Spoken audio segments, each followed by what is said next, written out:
एमपीएससीचा किंवा कंबाईनच्या एक्झामचा आयोगाचा भूगोलातील आवडता प्रश्न उत्तर भारतीय गडाचे मैदानं आणि त्यांचा असणारा क्रम संचनानुसार तो क्रम आपण बघूया. असाच एक प्रश्न पडला होता उत्तर भारतीय मैदानी गाळ संचयाचे खालीलप्रमाणे कोणतं उत्तरेकडून दक्षिणेकडे बरोबर आहे. तुम्हाला सर्वांना माहित आहे यातला तराई, भांगर आणि खादर हे उत्तर आहे.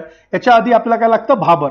मग या चार याचे आपण वैशिष्ट्य काय ते समजून घेऊया. भाबर मोठे दगड गोटे संचयन निर्माण होतो, कृषीसाठी अयोग्य असतो, नदी पात्र इथं लुप्त होतं, पोरोसिटी जास्त असते.